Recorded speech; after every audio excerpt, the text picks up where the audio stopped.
confiantes, única e exclusivamente na Tua graça, Senhor. Nesta noite, o Senhor, Teu infinito poder, amor, compaixão, aquete nos nossos corações. Afasta, Senhor, de nós toda preocupação, ansiedade, distração. Concede-nos, ó Pai, fome e sede de ouvir a Tua palavra. Teu Espírito Santo ilumine o nosso entendimento e nos conceda sabedoria para compreender aquilo que o Senhor deseja falar conosco, tanto de forma pessoal quanto de forma coletiva. Abençoa nossa unidade, nos faz, Senhor, Teus discípulos. Em nome de Jesus, amém. Graças a Deus. Amém, irmãos? Eu acho que né? Vamos continuar de onde a gente parou.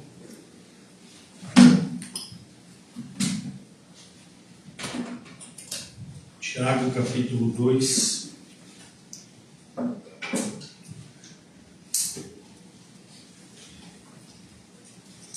Ontem nós... acho que está falhando? Não. Estou a impressão aí. Tiago 2. Amém. Tiago 2. Vou fazer a leitura com vocês a partir do versículo 14. Mas eu acredito que nós paramos no versículo 17. Mas a gente vai retomar hoje a partir do versículo 14. Amém? Amém. Amém. Tiago 2. 14 a 17. Todos encontraram? Amém. Amém. Tiago fica no Novo Testamento.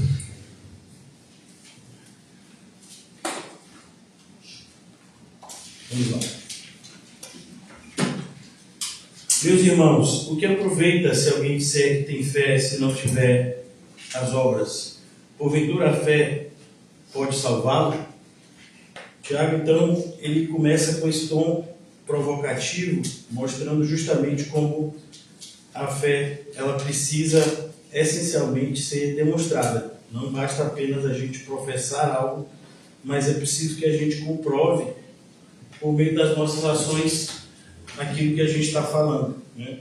Parecido com quando a gente chega em um determinado lugar e a gente se apresenta, dependendo do lugar que a gente chega, a pessoa vai pedir a nossa identidade. Eu já falei para vocês sobre identidade, o significado de identidade.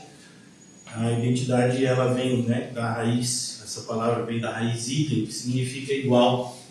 Então, a identidade, a foto que tem na identidade tem que ser igual à sua foto.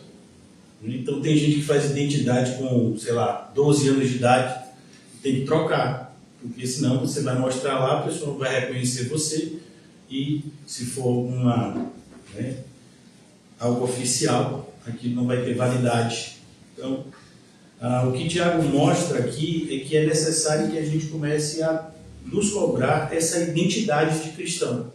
E eu queria mostrar para vocês, em outros textos da Bíblia, né, como isso é ensinado para a gente, começando com Jesus, né?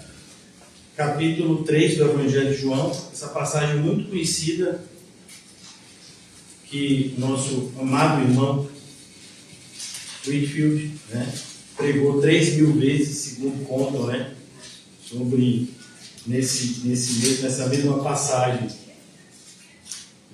Então, João 3:1, havia entre os fariseus um homem chamado Nicodemos, príncipe dos judeus. A ideia de príncipe aqui não é que ele tinha, né? Ele era filho do rei, mas a ideia de príncipe é principal, significa que ele era uma figura importante, né, no judaísmo. E ele foi ter a noite com Jesus e disse: Rabi, bem sabemos que és mestre, graças a Deus, que és mestre vindo de Deus, porque ninguém pode fazer estes sinais que tu fazes se Deus não for com ele. Jesus respondeu e disse: na verdade te digo, que aquele que não nascer de novo não pode ver o reino de Deus. E disse-lhe Nicodemos: como pode um homem nascer sendo velho? Pode porventura tornar a entrar no ventre de sua mãe e nascer? Jesus respondeu: na verdade, te digo que aquele que não nascer da água e do Espírito não pode entrar no reino de Deus.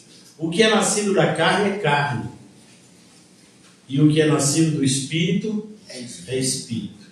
É exatamente isso que Tiago também fala no capítulo 2. O que é nascido do Espírito é Espírito. Tiago está cobrando, alertando os irmãos a justamente essa necessidade de evidência de uma vida espiritual, no nosso testemunho diário. Ainda falando um pouco mais desse tema, abra comigo em 2 Coríntios. Pastor, uma dúvida. As obras também seriam os frutos? Os frutos? Sim. Sim, Isso, É exatamente. uma consequência da fé, né? Isso. Assim, os frutos no sentido coletivo. Porque tem o fruto do Espírito, que é outra coisa. Sim. O fruto do Espírito é uma evidência da nossa regeneração. Então, aquelas qualidades, e é um fruto só, que todos nós temos que ter aquelas 9 qualidades que estão lá em Gálatas capítulo 5.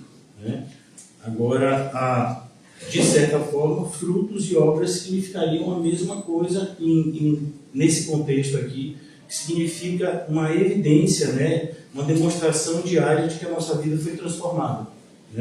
Mas o fruto do Espírito fala de características do cristão. Então, fala amor, alegria, paz, benignidade, longanimidade, mansidão, fé, domínio próprio. Então, essas 9 características fazem parte do fruto que o Espírito Santo produz nas vidas. Quando a gente fala dos frutos da nossa vida, fala disso, das obras que a gente faz por fé. Como no capítulo 11 de Hebreus. Pela fé, Moisés fez isso. Pela fé, Abraão fez aquilo. Pela fé, Noé fez isso. Então, podemos chamar também de frutos e obras, nesse caso, de sinônimo. Certo? 2 Coríntios.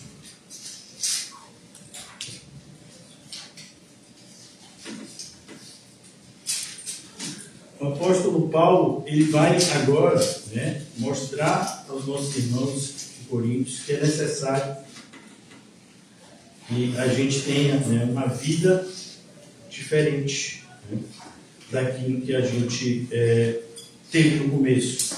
2 Coríntios capítulo 2.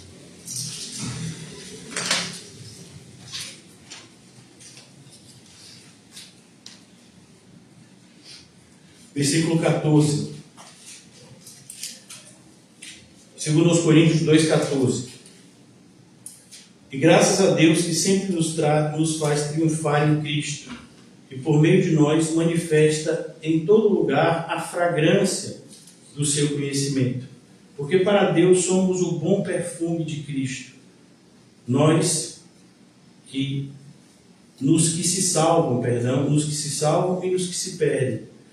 Para este, certamente, cheiro de morte para a morte, para aqueles, cheiro de vida para a vida. E para essas coisas, quem é idôneo? Porque nós não somos como muitos que ganham falsificando a palavra de Deus. Antes, a falamos em Cristo com sinceridade, antes como de Deus, na presença de Deus. Ainda aqui, o apóstolo Paulo continua aqui no capítulo. Agora, voltando um pouco, 1 Coríntios.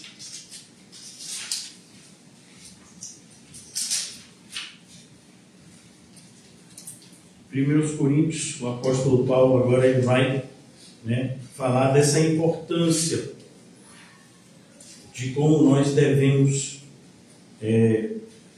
demonstrar uma vida diferenciada. 1 Coríntios, capítulo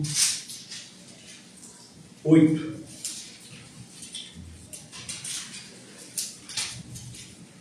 Versículo 1. Ora, no tocante às coisas sacrificadas aos ídolos, sabemos que todos temos conhecimento. O conhecimento enche, mas o amor edifica. Paulo está falando aqui especificamente nessa área de idolatria, mas o que Paulo quer exortar é que o cristão precisa o tempo todo ter a noção de que a sua vida é diferente da que ele já teve um dia. E que as pessoas do mundo, né, as pessoas que a gente antes estava acostumado a ter como referencial, não são mais referencial para nós. Né? Podem ser referencial em várias áreas. Né? Então, de repente, você pode olhar para alguém que seja, né, um esportista ou que seja um cientista, e você vê que essa pessoa ela é alguém que se esforça nessa área específica, né, do conhecimento, do esporte, mas na ideia de pessoa, de nova criatura, essas pessoas não servem de referencial para a gente. Como a gente até já falou em João 3, o que é nascido da carne é carne. Então existe um padrão, né, para aquilo que é nascido da carne. Existe outro padrão para aquele que é nascido do Espírito. Aqui agora, ainda aqui em 1 Coríntios 8, e se alguém cuida saber alguma coisa e ainda não sabe, como convém saber? O apóstolo Paulo diz, cuidado, você que pensa que sabe demais, provavelmente você sabe de menos. Pois aquele que sabe alguma coisa, sabe principalmente quão pouco ele sabe. Né? Mas se alguém ama a Deus, esse é conhecido dele. Então Paulo agora vai falar mais especificamente dessas coisas sacrificadas aos ídolos. Mas agora no versículo 13. Por isso, 1 Coríntios 8,13. Por isso, se a comida escandalizar, meu irmão, nunca mais comerei carne. Aleluia! Amém? Alguém escandalizado aqui? Por comer carne? Graças a Deus, né, que estamos no meio de uma igreja madura. Né? Para que o meu irmão não se escandalize. A ideia, mais uma vez, né, voltando agora para Tiago, é mostrar que, como cristãos, todas as nossas atitudes, elas precisam ser pesadas. E aí a gente volta de novo, né, para aquela conversa que é sempre importante ter. As nossas atitudes, elas são pesadas, elas são pensadas, elas são frutos de oração, não por conta da opinião dos outros a meu respeito, mas por conta da minha comunhão com Cristo e da seriedade com que eu tenho que tratar essa minha nova vida. Como a gente até falou ontem, né, baseado nessa certeza que nós temos, falando de fé, sobre a escatologia, sobre o que espera, sobre o que a gente deveria esperar no futuro. Então, quando a gente falou ontem em Apocalipse, capítulo 20, todos nós vamos estar diante daquele cenário. Se você não acredita nisso de certa forma, você não é crente. Né? Porque lá naquela passagem, e outras passagens que falam também de algo parecido, como por exemplo Mateus 25, é preciso que todo cristão entenda que ali fala de um momento na vida dele, no momento da existência dele, onde ele vai estar prestando conta de tudo aquilo que ele fez e deixou de fazer. E de novo, relembrando o que foi falado ontem, eu não posso, né, usar da desculpa de que eu fui influenciado por tal pessoa, de que a atitude de tal pessoa, sabe por que eu me tornei uma pessoa tão ruim? Porque fizeram isso e isso comigo. Entendo, deve ser difícil passar por isso e por isso, mas você poderia ter reagido de forma diferente.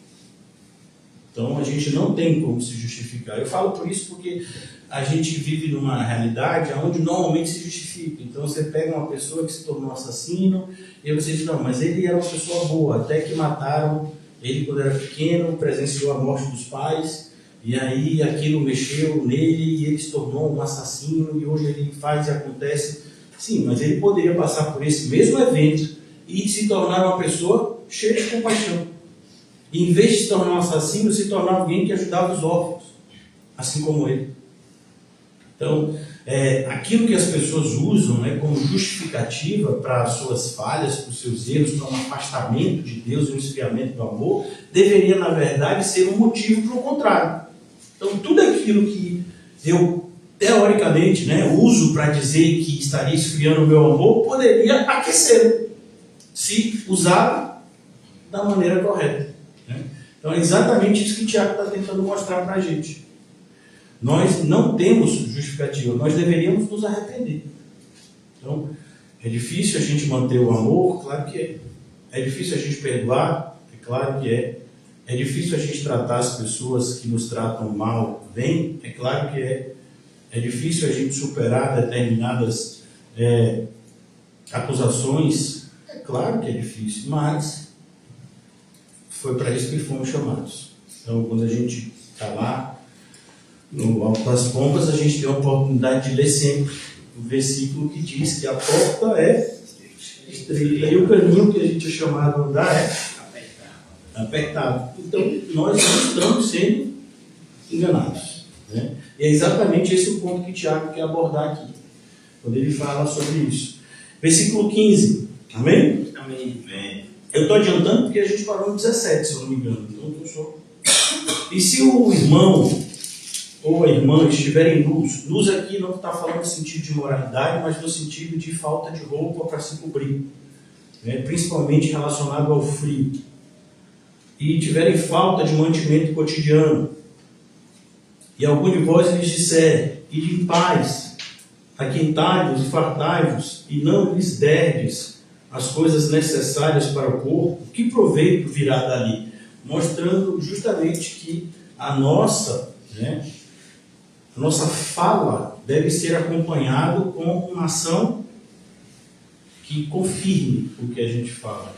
Então, eu amo determinada pessoa, então eu preciso demonstrar. É como, por exemplo, meus filhos ontem fizeram declaração de amor para mim, aleluias. Me senti amado, até piso. Primeira vez em 18 anos que ele fez um postzinho, né?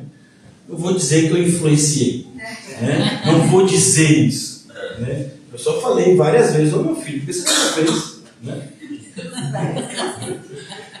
Várias vezes. Mas ele fez porque quis, né? Então, mas eu estava conversando com eles ontem que não basta você dizer que você ama. É preciso você ter um comportamento de amor, principalmente o filho relacionado ao pai, como a Bíblia fala, tem que honrar.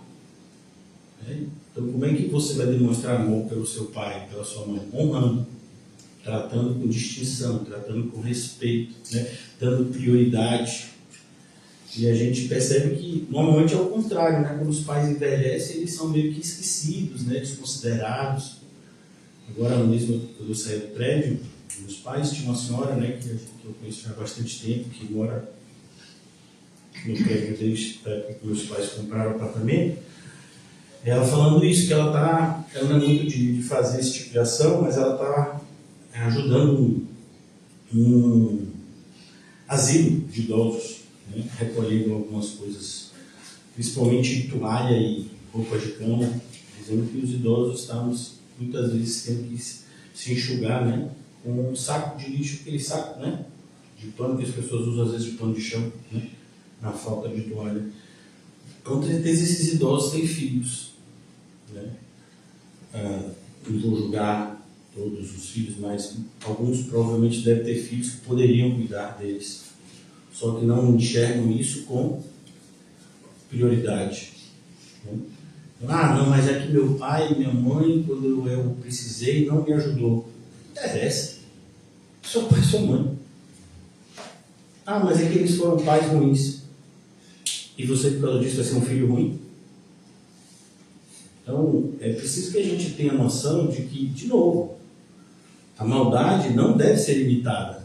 Ela deve ser combatida. E como é que a gente combate a maldade?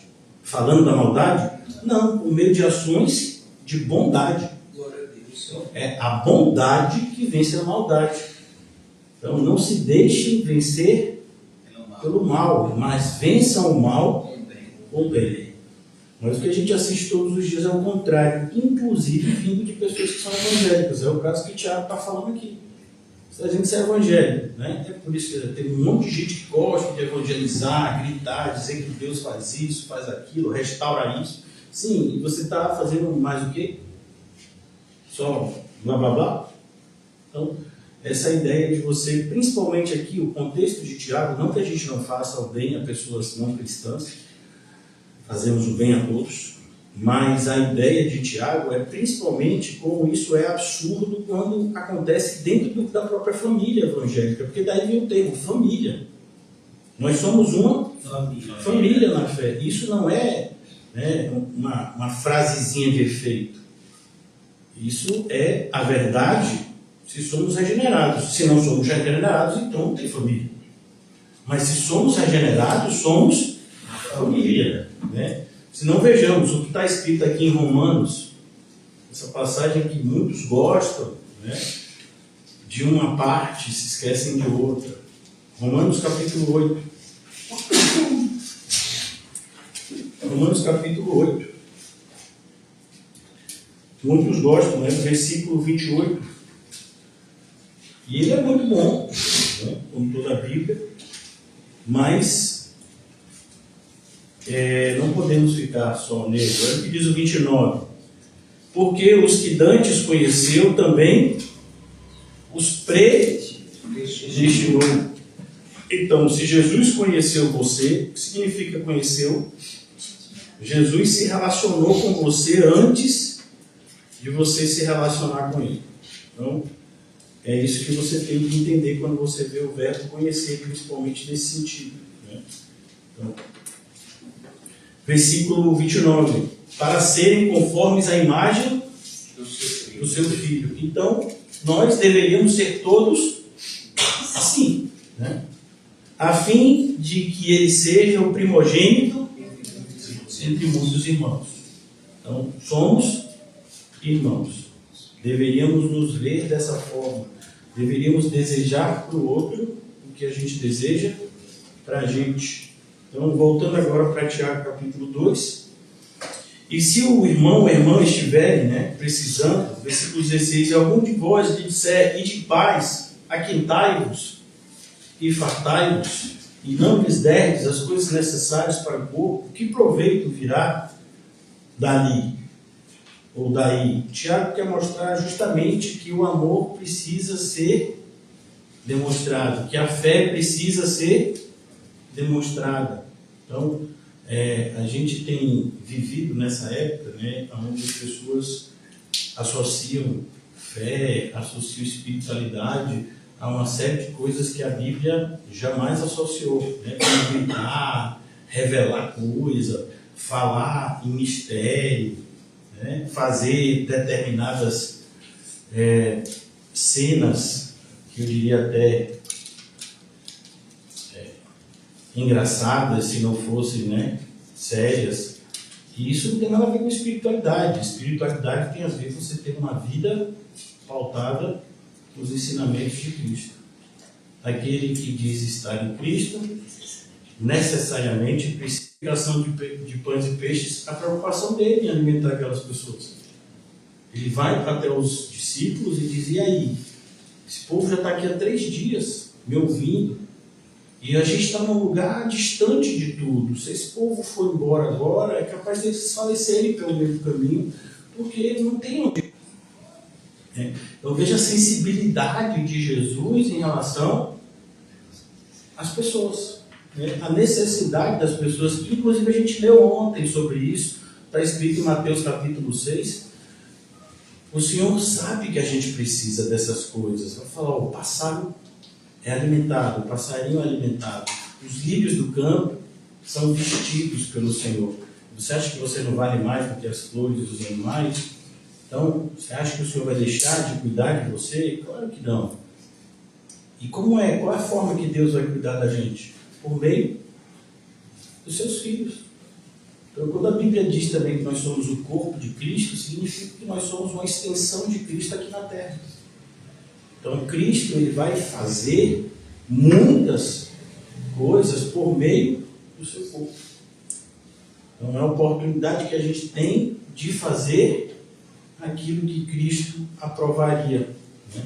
Exatamente como está escrito em Mateus 25. Eu estive com fome, eu estive com sede, eu estive sem roupa, eu estive preso, eu estive doente. Vocês me ajudaram.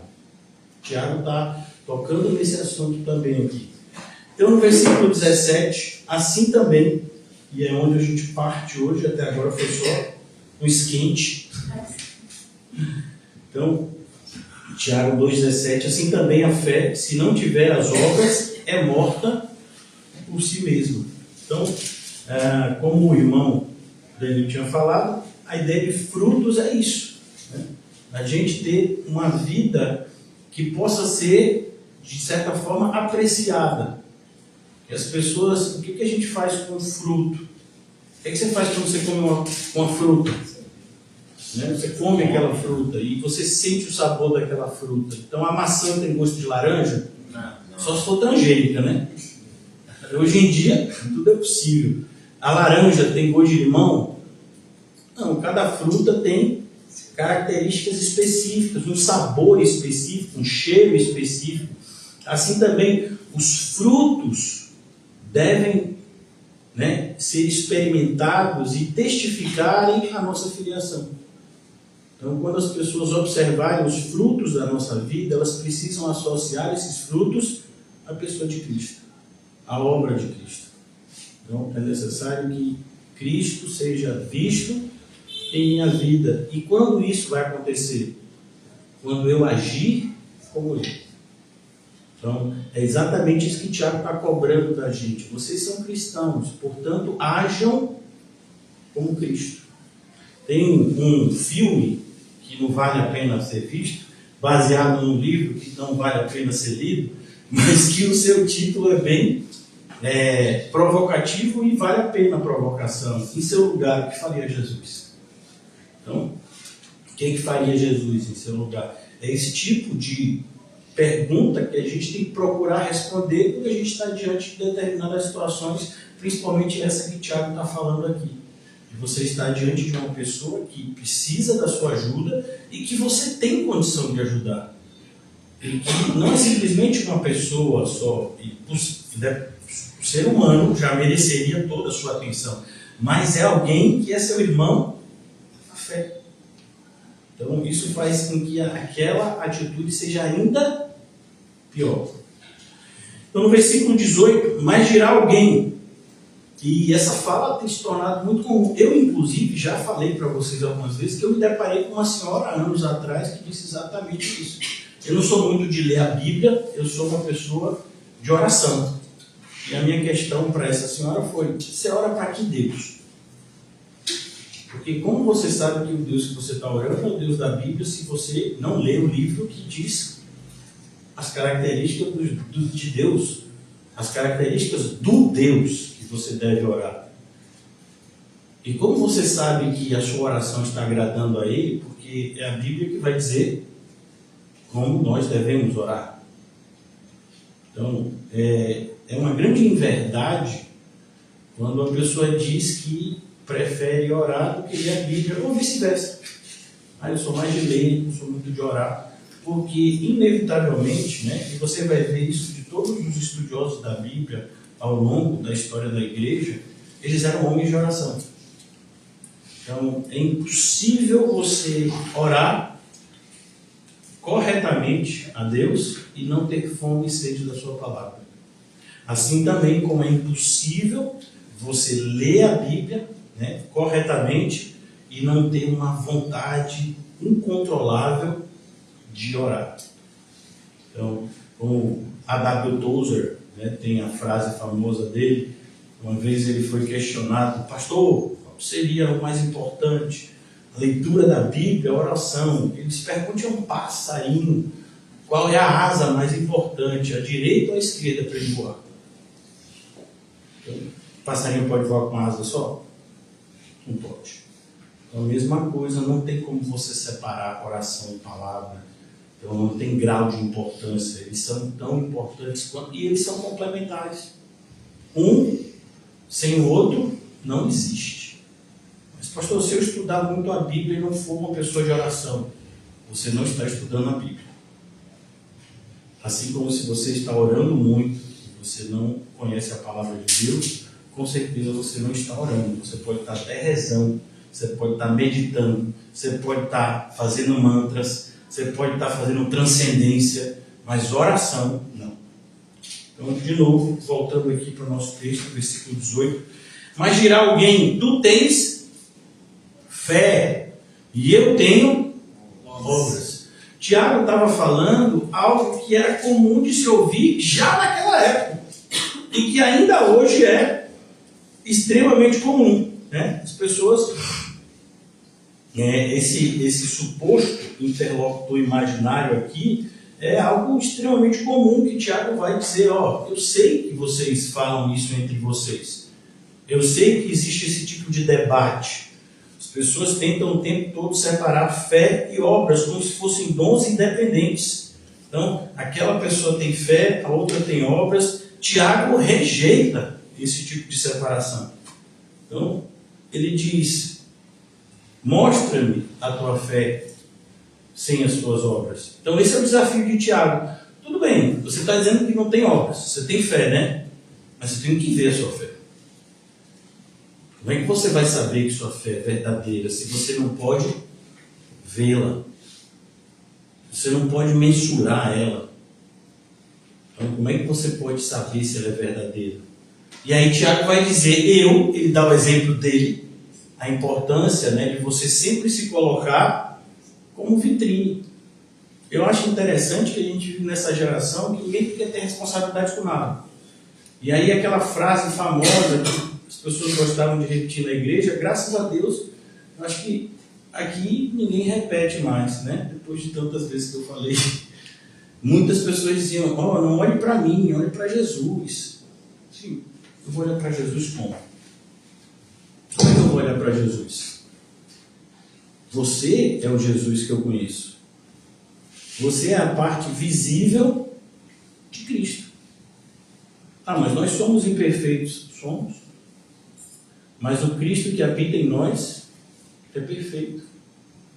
E Ele pode ser visto em nós, inclusive através dessas nossas ações imperfeitas, mas que buscam a perfeição que Ele nos propõe. São ações imperfeitas de pessoas que estão sendo aperfeiçoadas. Não são apenas ações imperfeitas, mas são ações de pessoas que estão sendo aperfeiçoadas, pessoas que estão crescendo de glória em glória. Então as pessoas podem visualizar nas nossas vidas aquilo que nós já fomos um dia. E a diferença que existe entre a pessoa que já fomos um dia e a pessoa que hoje somos. E isso deve apontar ainda mais para a pessoa que um dia nós nos tornaremos. Então, como cristão, é importante que a gente tenha esse cartão de visitas. Eu sei de onde Deus me tirou. Então, muitas pessoas vão nos conhecer no meio da caminhada.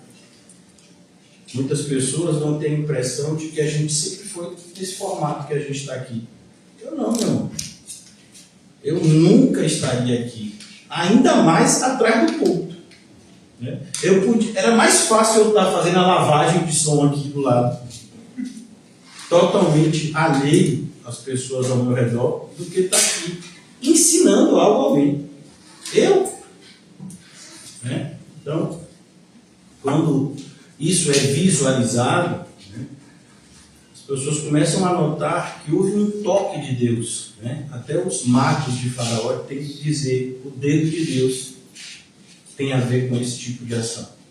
Então, nós como cristãos, nós somos vitrine mesmo. E a gente vai ver que essa atitude não é só do Novo Testamento, é uma atitude que vem desde o Antigo Testamento. O primeiro livro escrito na Bíblia, qual foi? Não foi Gênesis, foi Jó. E o Senhor já usava Jó como vitrine. Para quem? Para o mundo? Nem para o mundo, antes desse. Para o diabo. E Jó não sabia nada disso. Jó estava de boa. E aí Deus estava lá batendo um papo com o diabo e disse, viste o meu servo Jó? É como se tivesse dito, você passou pelo shopping, viu lá que meu parquinho do Bob Esponja? Então você viu o meu servo Jó? E aí o próprio Deus vai dizer o que o inimigo deveria ver na vida de Jó. Um homem íntegro e reto, que se desvia do mal. Você viu a minha vitrine? Então, veja que a provocação partiu de quem? De Deus. É por isso que Jesus fala claramente, abertamente, no início do Sermão do Monte, logo depois das bem-aventuranças, vós Vocês são a luz do mundo. Vocês são o sal da terra. É nossa responsabilidade. Né? É com a gente, irmão. Bota a mão embaixo do braço e para frente. Tem que ir, né? Bate o pênalti. O Senhor Jesus disse que se é para você bater, você vai lá, bate. Né? Ah, mas se eu perder, foi Jesus que mandou? É igual quando Jesus virou para o pessoal e disse: vamos atravessar até o outro lado do lago? Vamos. Só que no meio do lago veio aquela tempestade enorme. Jesus estava tirando uma soneca. Que Jesus é filho de Deus. E o pessoal se desespera. Jesus vai dizer: vem cá, vocês não deixam tirar nem um soneca. Homens de pequena fé. Se ele disse que iria atravessar, então iria atravessar. Não tem problema. Ah, mas a tempestade, deixa ela. Então vamos continuar.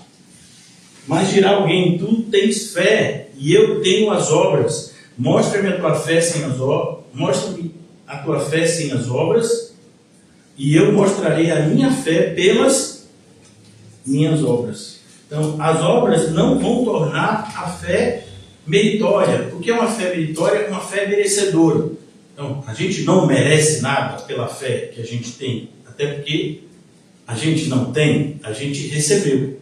Né? Mas a fé, as obras, elas tornam a fé demonstrável. Então, eu quero saber se você é mesmo crente. Então, vou mostrar aqui. É como, por exemplo, quando você faz um exame de sangue e está lá, tem uma alteração. Foi o exame de sangue que tornou você doente? Não? Eu pensei que fosse, é por isso que eu nem faço. Né? Pode fazer exame de sangue? Não fica doente. Ah, que alívio. Então, o exame de sangue não deixou a gente doente. O exame de sangue apenas evidenciou algo que estava dentro de mim. Então, pegou um pouquinho do meu sangue, a pessoa foi lá examinar e disse: ó, não está legal aqui, tem umas alterações que não são comuns, não é o normal. Isso indica que essa pessoa, né, ela está com algum quadro infeccioso. Então, realmente tem alguns marcadores que, se estiverem alterados, indicam infecção, inflamação no corpo. Então, foi o exame de sangue que fez alguma coisa? Ele evidenciou. A mesma coisa são as obras. As obras não vão nos salvar. Elas são o quê? Uma evidência do que está dentro de nós. Nesse sentido, a própria fala é um tipo de obra. Então, você vai falar do que o seu coração está cheio. Por mais que você queira esconder, né, determinadas características da sua personalidade, uma hora a sua fala, né, denuncia você. Por isso que, se você é uma pessoa cheia de amor, a sua fala vai demonstrar isso. Se você é uma pessoa cheia de rancor, a sua fala vai demonstrar isso. Esses dias eu atendi uma ligação de Biso do lado de um amigo meu. Aí ele ficou olhando para mim: você tem outro filho? Eu falei: não, filho eu só tenho um, mais velho, eu tenho 2 filhos. Mas esse filho que você acabou de falar, ele tem quantos anos? Eu falei: ele tem 18. Ele: você fala assim com ele? Eu falei: fala assim com ele desde que ele tinha 1 ano de idade. E continuo falando com ele do mesmo jeito. Eu chamo ele de papai. Oi, papai, tudo bem? Eu tenho ele sempre assim, 18 anos de idade. Por que eu faço isso? Eu sinto a mesma coisa. Então a gente vai falar do que o coração está cheio. Diga-me, irmã. Mas eu gosto da tua pessoa fala, eu fico refletindo sobre algumas coisas em casa. Eu também. Aí o Senhor falou assim: a nossa obediência também é progressiva. O caráter do cristão não é formado, ele é transformado progressivamente pelo Espírito Santo. Isso. Aí o Senhor fala de fé e de obras. Dessas evidências que nós mostramos. Então essas evidências também a gente vai mostrando com o tempo, vai se formando com o tempo. Isso. Tem muitas coisas que não estão formadas em nós ainda, que ainda não enxergamos ainda, mas que ela vai ser formada. Perfeito. Você falou uma coisa agora muito importante que eu acho que eu esqueci. Mas, Mas tá gravado. não, porque eu queria fazer essa fala agora, para comparar com o que eu estou querendo dizer. Mas eu já vou me perder toda. Mas eu entendi. Depois eu falo. Não, mas eu entendi o que você falou. Eu até lembro, ontem a gente falou alguma coisa de Abraão. E foi justamente quando eu peguei aquele exemplo de Abraão, que ele sai para obedecer o chamado de Deus, mas ele não vai direto a Canaã. Em um determinado momento dessa caminhada, ele para. E até a sua obediência ela foi relativamente parcial, porque ele carregou o seu pai com ele. E a fala de Deus foi muito clara: sai do meio da tua casa, sai do meio da tua parentela, né? Uma separação, não que ele esquecesse do pai dele, mas era uma separação, pois Deus tinha algo para Abraão que era exclusivamente para ele. Eu falo pelo fruto do Espírito. O Senhor falou assim uma vez: quem não tem um, não sei se eu estou errado. Isso, tá certo. Quem não tem um, não tem. Não tem nenhum. Não tem nenhum. 9 características, porque não são frutos, é um É um fruto. fruto só. A gente tem que ter eles completos. Isso. E aí você tem um deles, você está sempre esbarrando um deles, tropeçando um deles. Então, você não tem nenhum fruto, mas é possível que progressivamente um dia você chegue a ter eles completamente. Mais ou menos. O fruto do Espírito não é seu fruto. Por isso que é o fruto do Espírito. E esse fruto do Espírito é produzido no interior do crente. Sim. Então, é como se a gente começasse com uma laranja. Ela começa com pequenininha e ela vai crescendo. Então, até o fruto do Espírito, né, ser de certa forma evidenciado na vida de uma pessoa, pode levar tempo. Mas não vai ter uma parte, outra parte, não vai ter essa disformidade. O que pode ter muitas vezes é um lapso temporal maior. Então, às vezes, o fruto do Espírito pode ser visualizado na vida de uma pessoa em 1 ano, na vida de outra 10 anos. Eu digo assim, igual a paciência. Você está ali pacientemente dando certo, você está feliz porque você está sendo paciente. Mas chega um momento que você cai, peca, e você percebeu que você pecou nisso. Isso. E aí você Mas se arrepende, você continua. Pronto. Outra coisa, o fruto do Espírito, as características do fruto do Espírito, elas têm que ser separadas daquilo que a gente acredita que é virtude ou pecado. Como assim? Então você tem a característica paciência, que é uma característica do fruto do Espírito, e você tem, né, a virtude do cristão de ser paciente diante das aflições. Então, o fato de eu falhar diante das dificuldades não significa que eu não tenho o fruto do Espírito. Ótimo. Entendeu? Mas, assim, eu posso falhar. Porque o fruto do Espírito é como o apóstolo Paulo explicando isso em Romanos. Como é que eu sou paciente? Paciente, o fruto do Espírito em mim, ele coloca dentro de mim uma vontade de ser paciente diante da dificuldade. Então, eu sei que eu quero fazer isso. Porque o fruto do Espírito habita em mim. Esse é o meu objetivo, ser paciente com o fruto do Espírito humano. Essa característica ela já está em mim. Mas às vezes, diante de uma situação específica, eu falho. Mas não é porque eu não tenho o fruto do Espírito. Não é porque o fruto do Espírito ainda não foi formado. É porque eu sou imperfeito. Então eu vou me arrepender e eu vou continuar tendo isso como foco. Então Paulo fala, até o irmão Paulinho tem louvado com os irmãos, aquela música que diz: o bem que eu quero fazer. E por que eu quero fazer esse bem? Porque o fruto do Espírito está em mim. Mas nem sempre eu consigo. Por quê? Porque eu sou uma pessoa imperfeita. O fruto do Espírito está aqui em mim, é perfeito. Mas eu sou uma pessoa imperfeita. Então é por isso que eu tenho que separar. Então você tem a característica do fruto do Espírito, por exemplo, que é a alegria. Mas nem sempre eu vou estar com ela. Isso significa que o fruto não está em mim? Tá. E eu vou estar lutando para essa minha alegria ser cada vez maior, porque o fruto do Espírito vai estar me motivando para isso. Mesmo quando eu falhar, vai ser justamente o fruto do Espírito que vai me impedir de ficar prostrado. Porque o fruto do Espírito está em mim. Então eu vou sempre, pelo Espírito, saber o que é certo e querer o que é certo. É isso que o fruto do Espírito faz na gente. Spurgeon tem uma frase que ele diz: o cristão não é perfeito, mas ele deseja ser, por causa desse fruto. Então, o fruto é isso aí. Quando ele é implantado na gente, a gente tem essa vontade de ser isso. Mesmo que a gente não consiga em alguns momentos, a gente tem essa vontade e é isso que nos vai fazer, isso que vai fazer a gente feliz.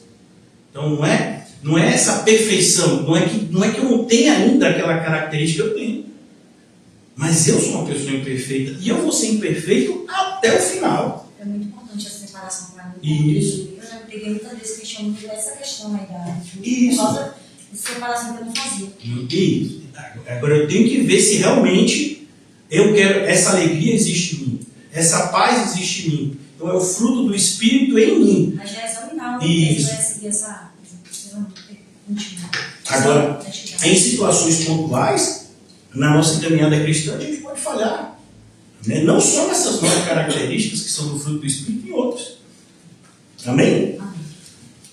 Graças a Deus. Todo mundo aqui cheio do fruto.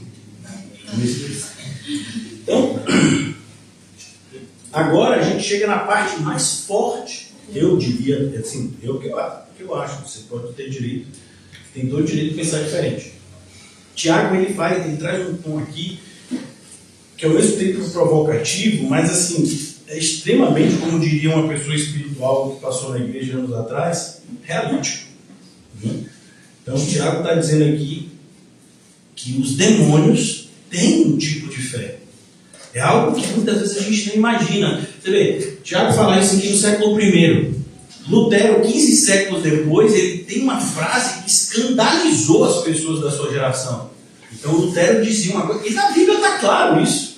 Mas assim, as pessoas não gostam de ouvir determinadas verdades bíblicas, principalmente no que diz respeito a diabo, essas coisas. Né? E Lutero dizia assim, até o diabo é o diabo de Deus. Então o diabo não é um ser autônomo. O diabo não surgiu do nada, aparecendo no Big Bang. Não, o diabo foi um ser criado por Deus. Então Deus criou o diabo? Não, Deus criou um anjo de luz. E ele se rebelou contra o Senhor. Mas ele é uma criatura. De maneira que ele jamais pode ser considerado como alguém em patamar de igualdade com Deus. Né? Mas você falar isso em determinados ambientes evangélicos, as pessoas ficam escandalizadas. Né? Absurdo. Mas aqui também. Quando o Tiago fala isso, produz determinado escândalo. Como assim? O demônio tem fé? É claro que o demônio não vai ter fé. Tem um tipo de fé que é característica daqueles que são desobedientes. Então, é exatamente esse tipo de alerta que Tiago quer mostrar. Você pode ter um tipo de fé. E Tiago vai até ser mais severo. E ele vai dizer, olha, tem pessoas no meio da igreja que a fé deles é inferior à fé dos demônios.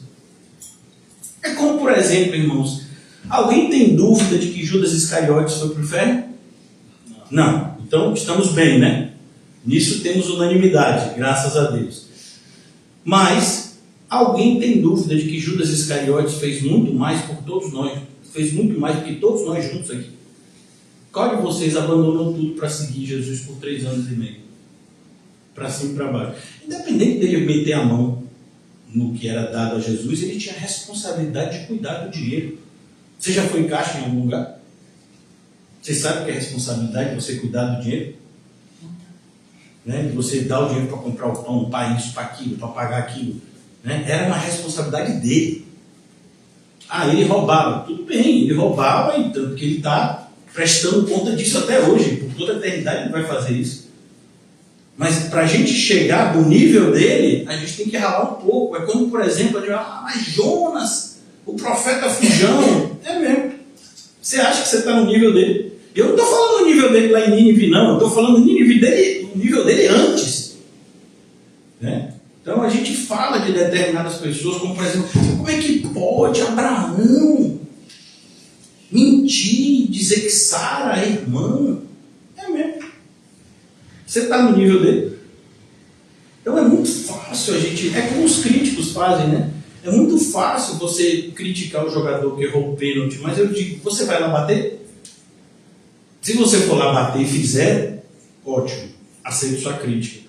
Mas você está no ar-condicionado, assistindo um jogo lá no bem bom, tomando sua aguinha, ou tem gente que bebe outras coisas, né? E criticando o jogador. Eu não estou falando que o jogador ganha muito ou pouco, não é essa a questão. Mas ele está suando lá. Ele está correndo atrás. Então, o que é mais fácil? É você correr ou você ficar sentado criticando o que está correndo? É a mesma coisa. Né? Então, é preciso que a gente tenha essa noção. E é o que Tiago quer, é estimular os cristãos. Porque normalmente esse grupo que dizia que tinha fé era o mesmo grupo, assim, de certa forma, de Coríntios, que dizia nós somos de Cristo. Você pensa que é o grupo mais espiritual, era o mais problemático. Porque esses que diziam nós somos de Cristo, eles não aceitavam ordem de ninguém. Tinha um grupo que dizia, não, a gente é de Paulo. Aí quando chegavam as cartas de Paulo, eles obedeciam. Não, a gente é de Apolo. Apolo falava uma coisa, eles levavam em consideração. A gente é de Pedro. Pedro falou uma coisa, vamos levar em consideração. Mas tinha esse grupo que dizia, a gente é de Cristo, que até os apóstolos falando, eles diziam, não, nada a ver, a gente tem o mesmo espírito que vocês. Você imagina? Pega uma carta do apóstolo Paulo e diz, não considero não, Paulo. Como você não considera? Não, a gente é igual a você, Paulo. A gente é de Cristo também. Não considera a sua liderança. Então, esse era o pior grupo lá em Coríntios. De longe. E aqui é a mesma coisa. Essas pessoas que dizem que têm fé, a característica delas é essa. Elas dizem que têm fé para criticar o que você está fazendo. E ela não faz nada, porque ela tem fé. Então ela tem fé, então ela só faz o quê? Criticar. Irmão, vou orar por você, viu? Não de conta a sua vida, não sei não, viu? Não sei como é que você ainda se olha no espelho. Seu crente de Araque. Né? Isso é uma pessoa cheia de fé. E Tiago está dizendo, me mostra a sua fé. Você não está se vangloriando. Não é algo abstrato. Veja, irmãos, aquilo que é raro, ele nunca está sozinho. Então a heresia, ela nunca está sozinha. Quando você vê uma heresia, pode ter certeza que ela está acompanhada de uma série de outras heresias. A mesma coisa, quando você vê uma atitude errada em relação aos princípios cristãos, pode ter certeza que ela não vai vir desacompanhada, ela vai vir com uma série de outras atitudes. Então aqui o que Tiago está querendo mostrar é isso. Vocês que dizem que têm fé, vocês não fazem nada. Então vou mostrar para vocês que vocês não fazem nada. Uma outra coisa, para a gente entender mais ou menos assim, o que Jesus fez com o jovem rico. O jovem rico se colocava como alguém extremamente obediente a Deus. Jesus fala, e aí os mandamentos? Os mandamentos? Desnecessário, Jesus. Não estou querendo me gabar. Mas sempre obedeci os mandamentos. Jesus disse, você obedeceu, né? Tá certo, o primeiro mandamento, né? Amarás o Senhor teu Deus, acima de tudo e todos. Então tá bom, vamos ver se você obedeceu. Vai, vende tudo que tens, dá aos pobres. Você vai ter um tesouro no céu quando você fizer isso. Depois vem e segue. E aí ele obedeceu Jesus. Por quê? Porque ele percebeu que Jesus estava certo. Que o coração dele nunca esteve em Deus. O coração dele sempre esteve nas riquezas. Então é por isso que ele foi embora triste. Ele percebeu que ele estava reprovado. Ele percebeu que a opinião que ele tinha dele até aquele momento era falsa. E é exatamente o que Tiago quer evitar aos irmãos da igreja. É bom que você saiba quem você é de verdade, porque aí você tem uma chance de se arrepender. Mas se você não souber, é como, por exemplo, por que é importante você fazer determinados exames periodicamente? Porque ainda que você tenha um diagnóstico de uma enfermidade grave, se for descoberto, né, de forma precoce, você tem uma chance de se curar. Quer dizer que você não vai ter enfermidade? Não, você tem enfermidade, mas você tem uma chance maior de se curar porque você descobriu no início. A mesma coisa, por isso esse estímulo sistemático na Bíblia, mais ainda no Novo Testamento, a gente está se examinando o tempo todo à luz da palavra de Deus. Porque para você identificar quais aspectos da sua vida precisam de mais atenção, se você de fato quer viver uma vida que agrada a Deus. Então, essa é a fala de Tiago. Então, quando ele diz, você diz que tem fé, e eu vou mostrar a minha fé pelas obras, Tiago não está dizendo que essa divisão existia, Tiago está dizendo exatamente que aquilo era hipocrisia. Que essas pessoas, elas na verdade, é como por exemplo, quando Paulo combate a ociosidade E ele diz, aquele que trabalhe, aquele que não trabalha, que também. Tiago está dizendo que todo mundo tem que trabalhar com CLT, todo mundo tem que trabalhar por dinheiro, é isso que que Paulo está dizendo? Não, o que Paulo está dizendo é o perigo da ociosidade. É o perigo de você ficar sem fazer nada, porque você nunca fica sem fazer nada. Você pode ficar sem fazer nada, mas sua cabeça está pensando. E normalmente, quando você está sem fazer nada, sua cabeça vai pensar em fazer o quê? Só bobagem. Então, por isso a importância de você ver que a sua vida tem um propósito. Amém. E que você não tem muito tempo, você tem pouco tempo. Então, gerencie o seu dia com bastante cuidado. Para você não perder o tempo que você não tem. Né? Então, aqui, esse é o alerta de Tiago. Eu te mostrarei a minha fé pelas minhas obras. É outra coisa que a gente tem que se atentar. Né? A gente sempre faz, né, o uso de exemplos de homens de Deus e mulheres de Deus, né? No capítulo 11 de Hebreus, o próprio Tiago aqui vai falar de Raabe, de Abraão, e a gente tem exemplos, né, de Blandina, Esperança, a gente tem exemplos, né, de homens e mulheres de Deus ao longo da história da igreja, né, e os seus feitos, mas é importante que a gente também tenha o que falar da gente. Então, se for conversar com alguém, você tem que ter algo a dizer que Deus fez na sua vida. Não é possível que você tenha um tempo de igreja e Deus não fez nada na sua vida. Deus não operou transformação nenhuma. Aquilo que a irmã falou, quer dizer que nenhuma característica do fruto do Espírito está sendo evidenciada por meio da sua vida. Quer dizer que você continua uma pessoa impaciente, uma pessoa infeliz, uma pessoa não pacífica, né? Então quer dizer que é tudo o contrário do que o fruto do Espírito diz que deveria ser. E você já tem um determinado tempo da igreja e nada está sendo visto na sua vida. O que é isso? Então, às vezes é fácil a gente usar como exemplo a fé dos outros. Mas tem um determinado momento que a gente tem que ter o nosso próprio testemunho. Então, o que o seu testemunho aponta de você? É por isso que em um determinado embate que o apóstolo Paulo tem, ele diz, olha, que ninguém me moleste. Eu trago no meu corpo as marcas de Cristo.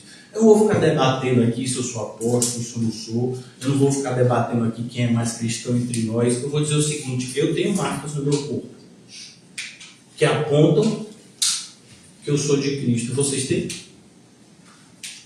É isso que o apóstolo Paulo fala, é isso que o Tiago está dizendo aqui. Por isso ele não diz, uns têm fé, ele diz, eu mostro. Eu, Tiago, mostro. Então a gente tem que ter, sabe, essa confiança, não na gente, mas naquele que nos salvou. É possível que Jesus tenha nos salvo e não esteja nos santificando? A gente já passou pela carta de Hebreus, e o que é que Hebreus 12 diz? O pai que ama, disciplina. Então você tem que ter marcas, ainda que sejam dessa disciplina de Deus transformando você. Né? Vamos continuar? Amém. Amém. Agora no versículo 19, tu crês que há um só Deus? Aí a gente vai dizer, né, de forma unânime, sim. O Tiago vai dizer, grande coisa. Né? Não é como todo mundo aqui é evangélico, a gente, aleluia, oh glória. A pessoa chega na próxima, você é evangélico? Graças a Deus. Ou então a gente fala assim de forma bem hipócrita, né? Pela misericórdia. Né? Impressionante como a gente é previsível. E aí Tiago vai dizer assim, grande coisa você dizer que você é evangélico. Os falsos mestres também dizem isso deles mesmos. Você acha que algum falso mestre dizia que não estava apresentando o evangelho? Por isso que Paulo chega na carta aos Gálatas, né, vai, vocês muito me admiram, vocês saíram do verdadeiro evangelho, falso evangelho. As pessoas chegaram lá dizendo que tinha um evangelho para eles, mas era um falso evangelho, mas eles deram o nome de quê? De evangelho. A mesma coisa lá atrás, no episódio do bezerro de ouro. Como foi que eles chamaram o bezerro de ouro? Senhor. O mesmo nome que eles usavam para Deus. Então é por isso que a gente tem que ter cuidado. A gente acha que o falso mestre vai vir com um rótulo na cara. Falso mestre, parecendo Neymar, 100% Jesus, né? Só que no caso do falso mestre, vai falso mestre, né? Falso crente, né? Não, irmão, ninguém vem com um rótulo na testa. Se viesse era melhor, né? Hipócrita, mentiroso, né? Era bom. Né? Se fosse igual o livro de John Bunyan, que já chegava no nome, Loquaz, você já sabe quem é. Você já sabe qual é a dele. Aparece uma pessoa e diz, como é seu nome? Disse, Flexível. Você já entendeu quem ele é, né? O outro lá que quer pegar flexível, né? Que é o meu nome? Obstinado. Obstinado. Você já sabe que é obstinado, né? Sabedoria segundo o mundo. Pô, quem dera fosse fácil assim como é do Peregrino de Jambonho. O nome já revela a pessoa. E aí já fica de boa pra gente. Só que você vai conhecer a pessoa diz, como é seu nome? A pessoa diz, João, Tiago, né? Maria. Não facilitou nada. Tem um monte de gente que vê esse nome, crente e incrédulo. E agora, como é que eu vou saber? E nesse caso específico, Tiago está falando como é que eu vou saber se eu sou crente. Ele não tem um rótulo aqui. Então, não é fácil como a gente fazer um exame de sangue. Fazer exame de espírito é mais difícil. Vai exigir da gente muito mais. Então aqui, tu crês que Deus é um só? Fazes bem. Também os demônios creem e tremem. Então, eu queria convidar vocês a abrirem comigo em Deuteronômio, o livro da repetição. Uma série de sermões de Moisés aqui foram escritos. Deuteronômio 6.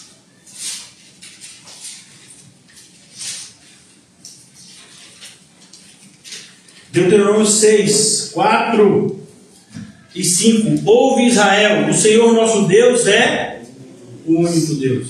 É exatamente essa fala que Tiago está falando. Você crê que o nosso Deus é o único Deus?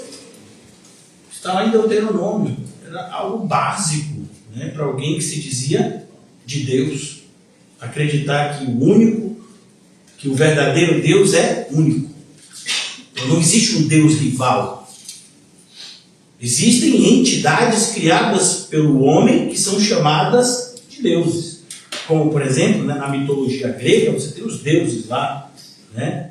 Então você tem lá Apolo, você tem aquele Perseu. Não, Perseu não é Deus, não. É Zeus. Tem Hades. Tem o outro lá, não, do mar, Poseidon. Então tem esses assim que são deuses. Mas o verdadeiro Deus é único. Está aqui em Deuteronômio 6,4. Ouve Israel, o Senhor nosso Deus é o único Senhor. Por isso o Senhor Jesus inclusive usa esse versículo em determinada passagem do Novo Testamento. Amarás, pois, o Senhor teu Deus de todo o teu coração, de toda a tua alma, de todas as tuas forças. E Jesus acrescenta de todo o teu entendimento. Porque agora o véu foi rasgado.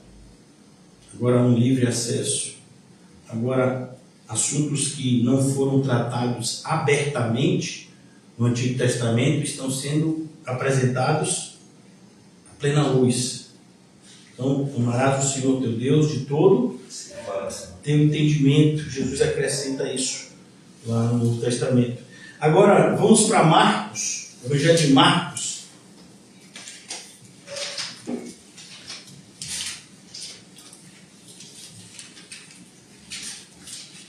Marcos 1, 24.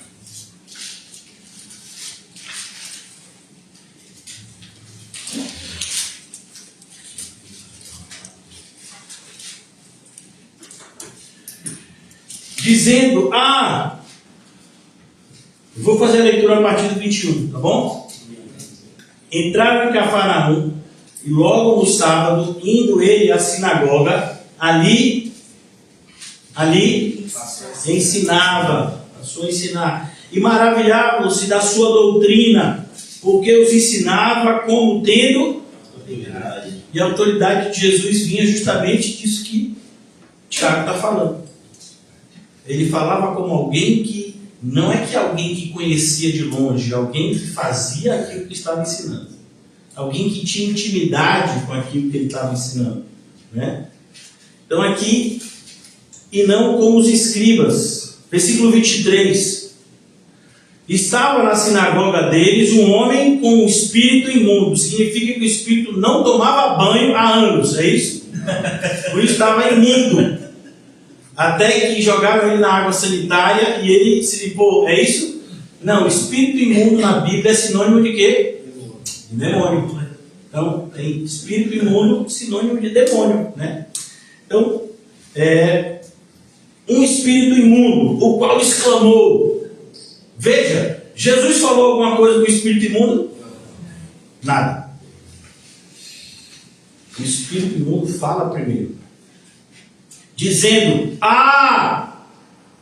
que temos contigo Jesus Nazareno, que significa Jesus de Nazaré, vieste destruir-nos. Bem sei quem és, o santo de Deus. Quem é que está falando essa frase tão verdadeira? O cão. Você imagina, irmão? Você fala, não, mas aqui deve ter algum erro teológico. Nenhum. Perfeito. Nem as pessoas crentes tinham tamanha precisão teológica de quem era Jesus. Por isso que Jesus tem que perguntar, né? Ontem mesmo, uma pessoa foi na igreja, depois de anos, né, perguntar se eu tinha perdoado. Eu falei, meu irmão, eu perdoei você quando você me ofendeu, né? Você está atrasado. Já lá atrás, está de boa, fique à vontade. Então, ele fez essa pergunta: pastor, quando Jesus pergunta quem dizes que eu sou, isso aqui, Jesus sabe quem ele é. Jesus está perguntando: vocês acham que eu sou o quê? Profeta? Que eu sou um homem comum? Que eu sou um rabino que sei ensinar melhor do que os outros? É só isso que você pensa de mim? Então, os demônios já sabiam que Jesus tinha toda a autoridade. Vieste destruir-nos. Aí você olha assim, ele? Mas ele não é o filho do carpinteiro, a mãe dele não é Maria, os irmãos, não foi assim que trataram Jesus em Nazaré? E os demônios dão esse testemunho de Jesus. Quem você acha que deu o melhor testemunho? Os demônios ou o pessoal da sinagoga de Nazaré? Os demônios. É exatamente isso que o Tiago está falando. A gente fala, a gente não tem dúvida, os demônios são do mal. Alguém tem dúvida que os demônios são do mal? Não sei, pastor, vai que um demônio é do bem. Tem vários filmes de Hollywood que tem os demônios do bem. Você já viu? Principalmente comédia. Tem uns demônios assim que são meio gente boa, não vale vez. Tem até aquele filme, eu nunca vi ele, já vi, mas esse filme caprichou. É Noé, que é até com aquele ator famoso, né? Russell Crowe. Rapaz, os demônios viraram amigos de Noé e ajudaram a construir a arca. Eu falei, não é possível! Devia mudar o nome do filme. Joé, né? Não é alguma coisa, menos Noé. Que não tem nada a ver com o texto bíblico. Os demônios ajudando a construir a arca. E fora que na arca, os filhos de Noé, não tem 3 esposas não. É uma esposa só, é um problema. E ainda tem um endemoniado que entra na arca, viu? E não é Canaã, é outro. Eu falei, rapaz, o diretor caprichou, viu? Eu acho que ele participou de várias sessões assim, diabólicas, né? De satanismo, porque não é possível. Né? Nem o filme Moisés, que também tem um monte de heresia, mas esse de Noé, irmão, não vai de vez. Você pensa que você está assistindo outra coisa, né? Você fica pegando sua Bíblia e diz, mas está onde? Não está, né? Esse daí consegue superar a novela da Record.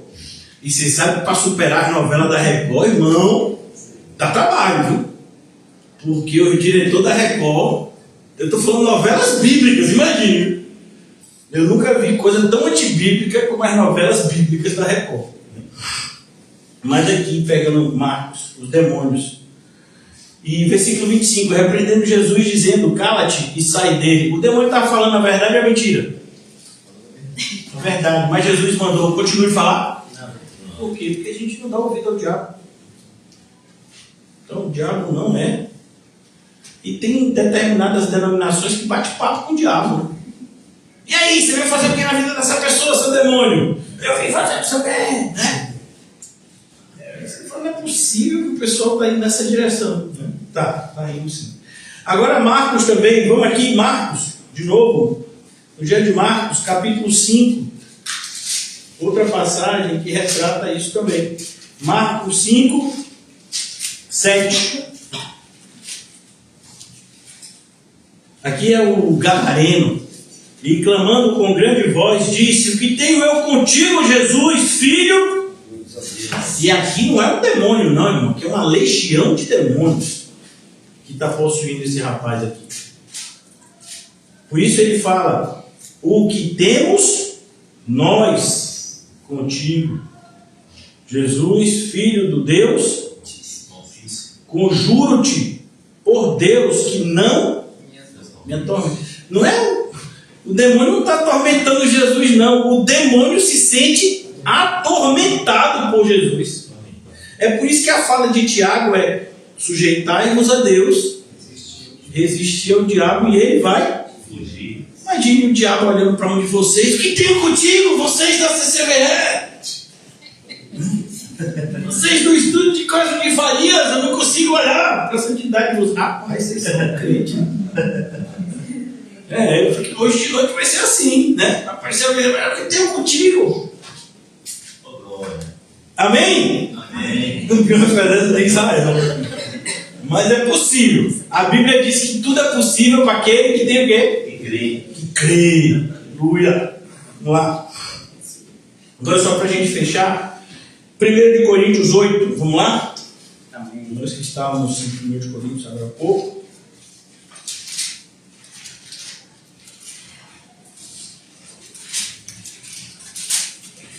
Coríntios 8, 4. Assim que, quanto ao comer as coisas sacrificadas aos ídolos, sabemos que o ídolo nada é no mundo, e que não há outro Deus senão um só. Porque ainda que haja também alguns que se chamem deuses, quer no céu, quer na terra, como há muitos deuses e muitos senhores, todavia, para nós há um só Deus, o Pai, de quem é tudo, e em quem estamos, e um só Senhor, Jesus Cristo, pelo qual são todas as coisas, e nós, por Ele. Ai, não, se fosse pentecostal, dava uns gritos. Eu quase me mexi aqui, segurando. Mas nem em todos há conhecimento, porque alguns até agora comem com consciência do ídolo, coisas sacrificadas ao ídolo, e a sua consciência, sendo fraca, fica contaminada. Ora, a comida não nos faz agradáveis a Deus. Isso não quer dizer que vocês podem comer demais. Porque se comemos, nada temos demais, e se não comemos, nada nos falta. Então você já viu o pastor Poço, né? Não pode nada, né? Então a ideia aqui é mostrar justamente que esse tipo de fé superficial é uma fé diabólica. E que a gente não deveria se vangloriar por isso. Pelo contrário, a gente deveria ter muito cuidado em falar de uma fé que não pode ser demonstrada, que não pode ser visualizada. E não é qualquer tipo, né, de característica que vai dizer se minha fé é verdadeira ou não. É como as pessoas vão evangelizar no ônibus. Eu podia estar roubando, eu podia estar matando, e aí olha para você e você diz, sou eu. Se esse camarada se desviar, é você, a vítima de homicídio. Então, aí você vai dizer que essa pessoa foi transformada? Então a pessoa chega e diz, eu usava droga, agora eu não uso mais droga. Isso é evidência que você é salvo? Não. Eu adulterava e agora não adultero mais? Também não. Você vai ver pessoas que não adulteram e não são crentes. Então, a ideia aqui é você precisa ter características que te aproximem de Jesus. Como em Filipenses é ensinado, tende em vós o mesmo sentimento que habitou em Cristo Jesus, que sendo Deus, não tomou por usurpação o ser Deus, mas em tudo se esvaziou. Então, são essas características, são esses frutos, por assim dizer, que a gente tem que procurar fazer, que a gente tem que procurar evidenciar. Né? Então, o Tiago está trazendo esse alerta para os irmãos de que uma fé superficial é uma fé diabólica. E ele quer colocar nesse nível justamente para chocar mesmo. Para a gente não ter nenhum tipo de falsa expectativa, dizendo que a gente está tendo uma falsa fé e que essa falsa fé seria uma espécie de fé de segunda divisão, mas que ainda seria uma fé aceitável. Não. Não existe essa possibilidade. Não tem crente de primeira, segunda e terceira divisão. Tem crente e tem pseudo-crente, ou pessoas que parecem ser crentes, pessoas que se dizem crentes, os crentes nominais, mas que efetivamente não são. Então, cuidado que a gente tem que ter. De novo, qual é a pessoa que mais vai ser prejudicada com o auto-engano? A própria pessoa. E eu diria mais, o auto-engano é uma espécie de autossabotagem. Então, aquele que não se preocupa em se analisar para ver se está enganado a respeito de si mesmo ou não, ele está de fato se sabotando. Porque, de novo, o problema não é falhar. O problema é você nem saber que está falhando. O problema, às vezes, é você chamar, pecado de virtude e virtude de pecado. Por exemplo, irmãos, cuidar uns dos outros é virtude ou é pecado? Tem gente que acha que é pecado.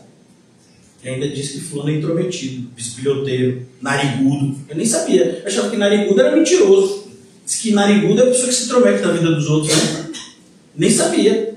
Você vê como eu tenho que me atualizar. Esses dias, eu falei para vocês que eu dei carona para meu filho, para a casa do amigo dele. E eu dei carona, inclusive, para o dono da casa, para a própria casa dele, Uber. E aí, e depois do outro dia eu falei, aí filho, seu amigo falou o que do seu pai? Ele disse que você era resenha. Aí eu fiquei com essa cara. Porque assim, quando ele falou isso, você entendeu o quê? Eu não entendi nada. Aí eu falei, pai, tem como traduzir? Eu não faço parte dessa geração. Não, pai, resenha quer dizer que você é gente boa, você é engraçado. Aí eu falei, que bom, É igual que eles falaram outra coisa. Ele disse, teve um filme que ele falou assim, tal filme flopou. Aí eu falei, então foi bom, né? Ele disse, não, pai, se flopou quer dizer que foi ruim, que entrou no cinema e logo saiu. Eu falei, tô quase pedindo para eles uma espécie de um dicionáriozinho, Porque se a pessoa disse que o filme flopou, eu vou querer ver. Flopou, foi. Flopou é ruim. É uma linguagem bem midiática esse flopou. Não é? Também? Aí eu não entendo, minha irmã. Não entendo essas coisas, é igual resenha. Resenha pra mim é o que você fazia. Olha, eu quero uma resenha do texto. Vocês chegavam ali. Aí eu falei, na intimidade, eu falei, sabe que o filho, o amigo do meu filho não gostou de mim porque disse que eu sou resenha? Mas resenha é uma coisa boa. Então a gente tem que. Isso, vocês estão dando risada, irmãos, mas olha a importância de você entender o que está sendo falado. Quando a gente está estudando a Bíblia, é por causa disso. Você pode estar lendo um texto aqui achando que está sabendo de tudo, não está sabendo de nada, você flopou. Você está altamente flopado no texto. E está achando que é resenha. Se enganando. Você não é nada de resenha, você é flopado. Então aqui, esse é o perigo que Tiago quer que você se examine corretamente. É como, por exemplo, a gente chega numa farmácia e a gente se pesa. Então imagine, no meu caso, eu vou fazer igual a Tiago, pegar o meu exemplo. Eu peso 88 quilos. Não sai, 88, 86, 88, 86. E aí depois 88 quilos. Eu chego numa farmácia, vou me pesar. Eu não faço isso não, só me peso na mesma balança. Que nada, vai com a balança mentirosa aí, né? Desmotiva. E aí você vai lá e se pesa na farmácia. Aí diz lá que você está com 70 quilos. Rapaz, emagreci. Nem eu percebi. Eu estou esbelto. Né? Irmão, você acha mesmo que vai ter a diferença de 18 quilos de uma balança para outra em questão de um dia ou outro? Não, nem que você fizesse essa cirurgia plástica de tirar gorduras, que nem existe. Né? Mas tem alguma coisa de errado nisso. A gente quer se enganar. Né? Agora imagine já outro cenário. Você tem 88 quilos, no meu caso, eu estou com 88 quilos, aí final de semana eu como, e aí vou me pesar e está lá 92 quilos, né? Tem 4 quilos no final de semana. Essa balança está quebrada. Né? Eu comi o final de semana inteiro, né? Ainda mais no meu caso, eu já tive essa variação de peso, né? Não é nada extraordinário para mim. Então, é o fato de você se examinar com sinceridade. Então, o que é o autoexame? É te chamar para subir na balança. Mas subir numa balança que vai falar a verdade. E é tão bom quando você trabalha com a verdade. Então, imagine esse cenário, né? Você estava pesando 100 quilos. E aí você faz uma reeducação alimentar.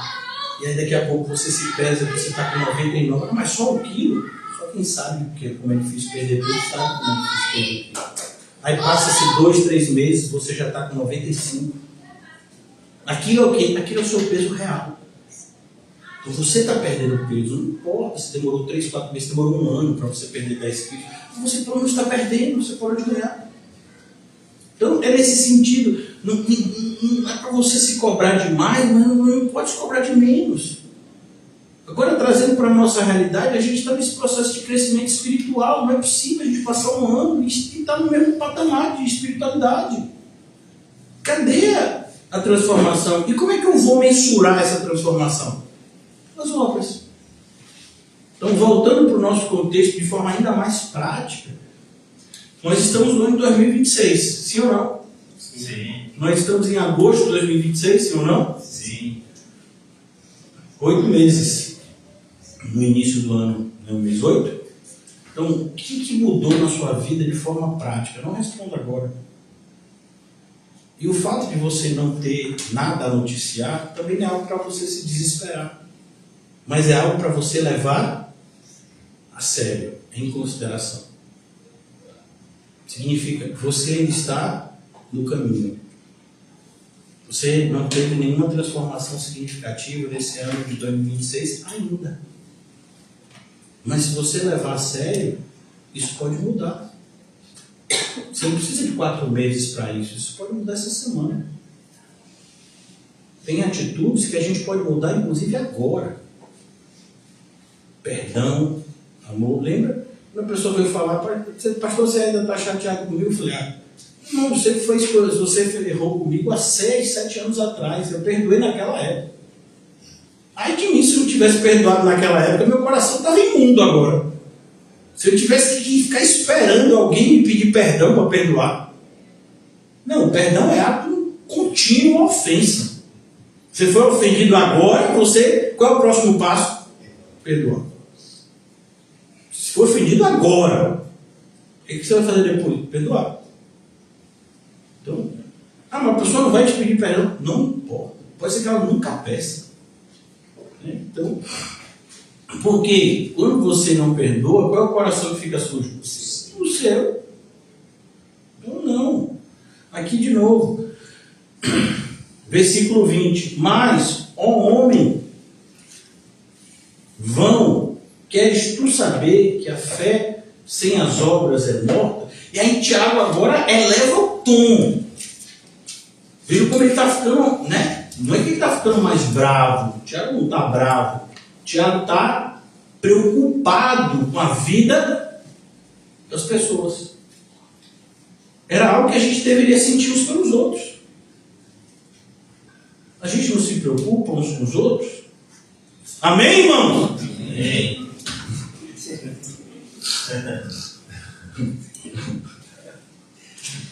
Mas estou assim, preocupado. Então volte orando para casa, para Deus te dar preocupação pela vida dos outros, né? Principalmente seus irmãos na fé. Mas, ó homem vão, o que é uma coisa vã, irmãos? A palavra vã significa algo parecido com uma nuvem. O que a nuvem é? Ilusão. A nuvem nada mais é do que ar junto.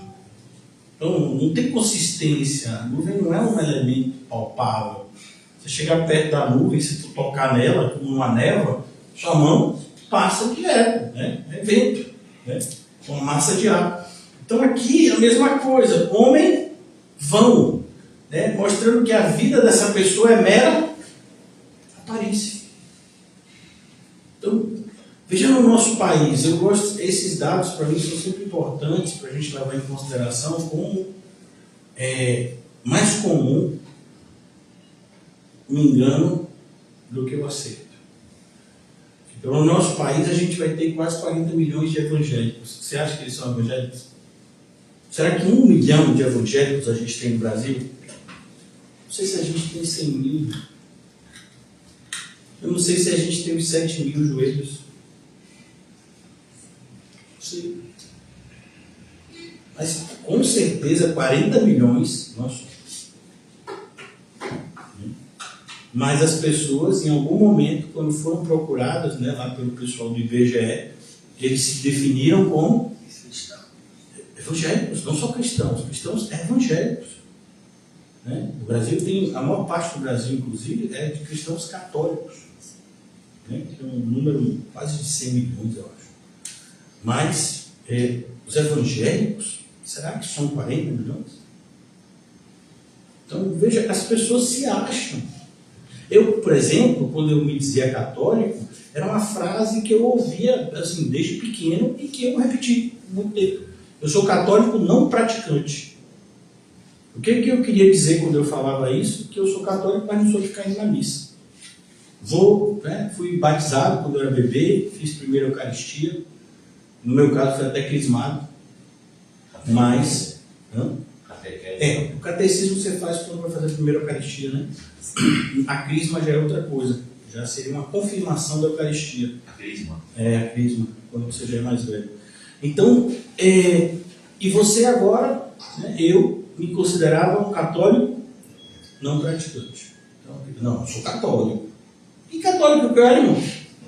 Ia para centro espírita, gostava do budismo, lia um monte de coisa de Confúcio.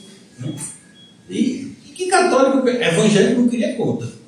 Queria conta com evangélico, principalmente porque o referencial de evangélico que eu tinha era o pessoal da Universal. Eu tinha medo da minha carteira. Na época eu tinha dinheiro, falei, esse pessoal vai vir em cima de mim, não quero isso não. Então, hoje a gente tem os chamados evangélicos, essa pessoa que falou comigo ontem, não, pastor, estou procurando viver uma vida correta, só não estou congregando. Eu vou falar o quê? Para uma pessoa, né, que já chegou até a pregar. Você vai falar alguma coisa? Não. Né? A pessoa já sabe. Só não está fazendo. Então não é falta de informação, é falta de vontade. Vontade a gente não dá para o outro. O máximo que eu posso dar para vocês é informação. Quem dá vontade para a gente é Deus. Então, se a pessoa já sabe o que tem que fazer, só falta o quê? Fazer. É por isso que o Tiago está dizendo aqui, você é uma pessoa de aparência. Isso que significa um homem vão. Você só tem aparência. Se você não é, se você que vive desse jeito, você não é um cristão verdadeiro, porque sua vida cristã, ela só pode ser verificada por meio das obras que ela produz. De novo, não são as obras que te salvaram. Você foi salvo, você foi salvo pela fé. Mas se você foi salvo pela fé, é o que o Tiago está dizendo aqui, essa fé inevitavelmente deveria estar transformando a sua vida. Veja, não é transformado como se fizesse de uma vez. É estar transformando a sua vida, como até a irmã falou, de forma gradativa. Coisas que no começo da minha caminhada eu nem sabia que era um pecado, hoje eu já sei que são e abomino. E daqui a algum tempo, provavelmente, determinadas realidades hoje vão ser combatidas também. Então, é um processo que a gente chama de santificação, que começou aonde? Na regeneração e só vai terminar na glorificação. Todo esse processo a gente chama de santificação. Então, o Tiago está dizendo que essa santificação, é por isso que eu não sei se vocês já viram a ordem dos salutos, né? Ordem de salvação, seriam, né, elementos que toda pessoa salva, né, necessariamente tem na sua vida em algum momento. Né? Então há uma variação, mas a ordem dos salutos, ela é legal, a gente já pregou sobre ela em determinado momento, e quando você tem até um gráfico, e nesse gráfico, determinadas coisas meio que ficam embaixo do solo, como por exemplo a regeneração. Mas determinadas outras coisas ficam acima do solo, como a santificação. Então uma pessoa pode ser regenerada aqui e a gente nem saber. Mas se a pessoa está sendo santificada, a gente está vendo. A santificação fica do lado de fora. Né? É como, por exemplo, imagine que aqui seja a fazenda de São Felipe, de Calmon, de 2.000 hectares. E houve um plantio. A gente pode passar por cima de sementes sem nem perceber. Mas quando essas sementes começarem a brotar e começarem a dar os respectivos frutos, a gente vai fazer isso? Não. A gente vai começar a ver, está saindo aqui. E quando você for depois de um tempo e ver as árvores com os frutos, tem como não ver as árvores com os frutos? Então é a mesma coisa. Né? Se você está sendo santificado, isso é visível, porque a santificação, assim, num resumo bem resumido, seria esse combate que você e eu, que nós travamos contra a nossa carne. Então é como se alguém visse você e eu esmurrando o nosso próprio corpo, vendo você e eu, né, nessa dificuldade que a gente tem, como a irmã falou. Eu sou uma pessoa que agora entendo que eu preciso ser paciente, mas ainda me vejo sendo tentado à impaciência. Então, esse processo de santificação.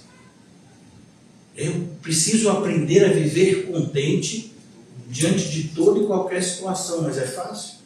A gente receber duas notícias opostas, imagine, a mesma duas notícias. Você acabou de ganhar 20 mil reais. Aí a pessoa chega e diz, você acabou de perder 25 mil reais. Pastor, mas não podia perder só os 20 que ganhou? Não, você perdeu mais até que você tinha ganho há poucos segundos. Você consegue receber as duas notícias com a mesma alegria? É difícil, irmão. Mas esse é o desafio que nos é dado, de aprender a viver contente diante de toda. Quando isso acontece é muito bom, porque Deus mostra no exame, ele traz a boa e a má notícia junto, por amor, sabendo até de quanto pode suportar, né? Isso. Só que comigo e foi bom, Deus. Tá vendo? Dele comigo, olha a Deus. Graças a Deus. Ainda bem que foi só 5 mil a menos. O Senhor sabe onde a gente pode suportar. Brincadeira, mas está certo. Mas é como, por exemplo, você recebeu, né, você faz um exame achando que você está bem de saúde e de repente o diagnóstico muda. Então, como é que você receberia a notícia de que sua saúde está bem e pouco tempo depois que sua saúde não está bem? Você receberia da mesma forma as duas notícias? Difícil.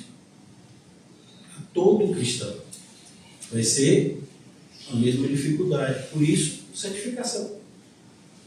Mas é possível, como a irmã falou, a gente olhar esse cenário como o amor de Deus, como a mão de Deus me aproximando para mais perto dele. Como muitas vezes Deus montando um cenário para o milagre. Foi o que ele fez com Lázaro. Lázaro tinha que morrer. Lázaro tinha que ficar enterrado, tinha que dar 4 dias de morto. Tudo isso tinha que acontecer para que o milagre fosse como foi.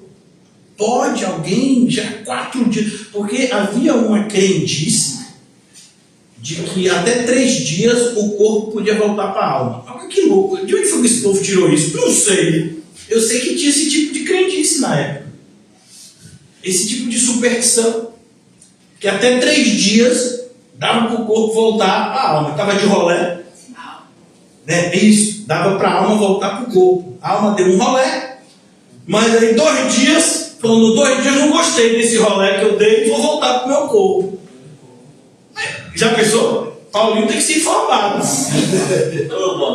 A alma passa antes na sala lá do obreiro, diz: eu estou indo voltar para o meu corpo agora, você faz o favor de abrir o sarcófago.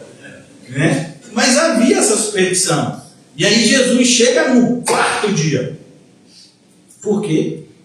Agora não tem mais superstição. Agora para o povo já era martelo batido. Lázaro morreu mesmo. Agora não volta mais. Para Jesus mudou alguma coisa? A fala foi até o quê? De uma das irmãs de Lázaro? Mas já fede, Senhor. Perguntei a Paulinho, o Paulinho falou: está fedendo.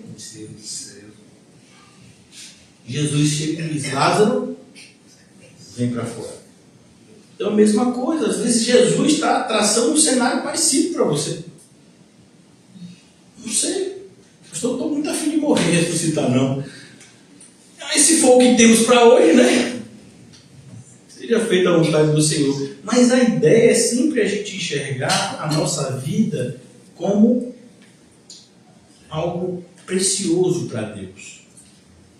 Então Deus olha para a sua e para a minha vida e Ele enxerga algo precioso. A gente é precioso? Não. Mas Deus escolheu nos amar. Por isso, somos preciosos. Então, a gente não é precioso e Deus nos ama. Não é o Senhor dos Anéis. Não. O Senhor escolheu nos amar. E por isso, nós somos vistos pelo seu amor como pessoas preciosas. Então a gente deveria se maravilhar com isso, como a gente já falou em Tiago. Se o Senhor está gastando tempo para me corrigir, é porque Ele me ama. Eu não quero ser corrigido, eu quero fazer as coisas que agradem a Deus. Mas se eu errei e Ele me corrigiu, é porque Ele me ama. Não devo duvidar do seu amor. Então aqui também é a mesma coisa. Por isso que Tiago está dizendo: olha, homem vão, preciso concluir já o horário. Queres tu saber que a fé sem obras é morta? Então ele agora vai começar a dar exemplos. Né?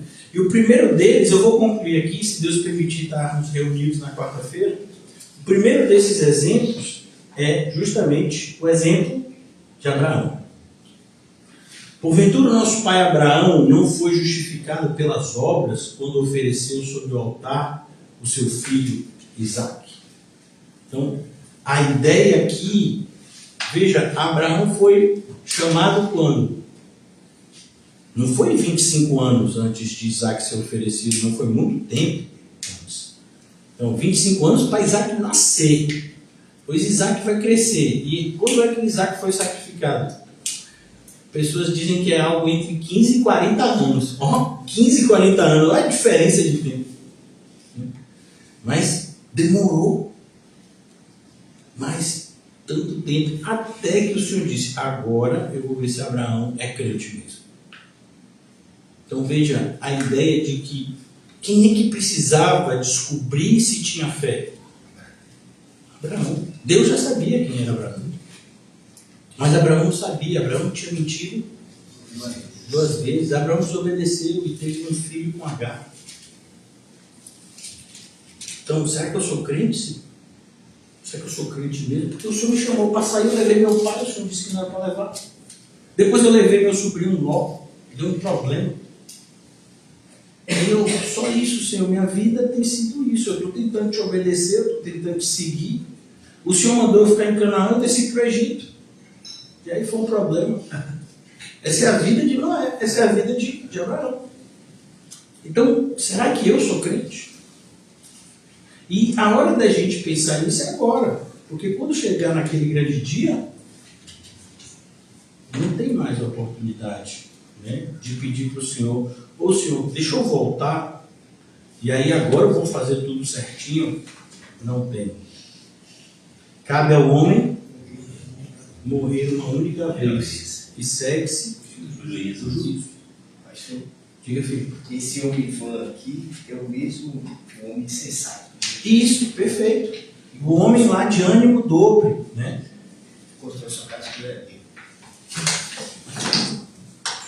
Ah, perfeito. Mas ainda que a gente já falou, inclusive na carta de Tiago, quando o Tiago fala de você pedir uma coisa e você duvidar. E ele chama isso de homem de duas almas. É mais ou menos a mesma coisa. A pessoa que diz uma coisa e faz outra, né? Então, tudo isso são indícios de reprovação. Por exemplo, qual o motivo para você não se preocupar com a sua salvação? Porque no fundo, você deve ter uma leve desconfiança de que você não é salvo.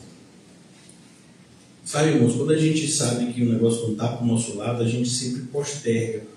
A gente tem essa característica de procrastinar o enfrentamento da verdade. É como, por exemplo, toda pessoa acima do peso, eu dou esse exemplo por conta de mim, viu? Toda pessoa que está acima do peso, ele não quer se pesar. Ele procrastina, então eu vou fazer 3 dias de jejum e peso. Acabei de comer, vou me pesar? Claro que não é verdade esse peso. Por que não é? Você comeu o quê? 16 quilos de comida? Então, a ideia é que a gente sempre procrastina. Se você sabe, é diferente, por exemplo, eu sei que eu estou me alimentando direitinho. Foi uma balança, eu me pego. É como, por exemplo, a pessoa que está com tudo ok, com a carteira de motorista, com o veículo, se vê uma blitz, fica com medo. Fica? Não, quando chegar ali, você só para bafômetro, eu falei, pega mau hálito, que não deu para dar escovada de dente. Mas se for só negócio de água, quer que eu salve de novo? Salva. Documento. Agora. Tirou a habitação, eu tô com uma foto bonita. Fiz lá na Cidade Baixa. E o documento do carro, só se for galera, porque eu tenho problema de PVA. Em dias. A pessoa vai embora. Não quer não, mas uma foto bonita. Você vai ficar com medo de um negócio dele? Não. Agora imagine que você está com a carteira vencida. Meu irmão, se você vê uma ambulância, você já fica com medo, você pensa que é blitz. Aí a pessoa diz, calma, é ambulância. É o SAMU.